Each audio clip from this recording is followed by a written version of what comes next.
আমি যদি দেখি যে আমার আশেপাশে অন্যদের মধ্যে এই রোগটা আছে, সেখানে নিজের থেকে একটা সচেতনতা তৈরি করতে হবে যেন তারাও চিকিৎসাটা নেয়। রোগ থেকে সঠিক পরিত্রাণ পাচ্ছেন না, অনেকে হতাশাগ্রস্ত হয়ে যাচ্ছেন।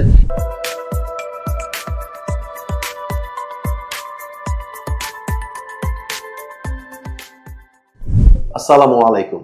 কথা বলবো খুবই গুরুত্বপূর্ণ একটি রোগ নিয়ে। রোগটির নাম হচ্ছে স্ক্যাবিস। যেই রোগ এখন বাংলাদেশে ঘরে ঘরে আমরা দেখতে পাচ্ছি এবং মানুষ অনেক ভুগছেন, রোগ থেকে সঠিক পরিত্রাণ পাচ্ছেন না, অনেকে হতাশাগ্রস্ত হয়ে যাচ্ছেন এবং অনেক যন্ত্রণার শিকার হচ্ছেন।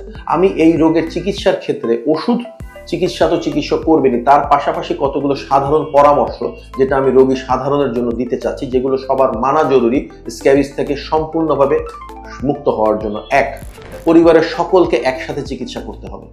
2, যতটুকু সময় চিকিৎসার জন্য চিকিৎসক নির্ধারণ করবেন পুরো কোর্সটা কমপ্লিট করতে হবে, চিকিৎসা মাঝপথে ছাড়া যাবে না। 3 নম্বর জিনিসটা হচ্ছে যে লোশনটা লাগাতে বলা হয়, খেয়াল রাখতে হবে শরীরের পুরোটা জায়গা আনাচে কানাচে সব জায়গায় যেন ঠিক মতো লাগে, যতক্ষণ রাখতে বলা হয় ততক্ষণ যেন রাখা হয়।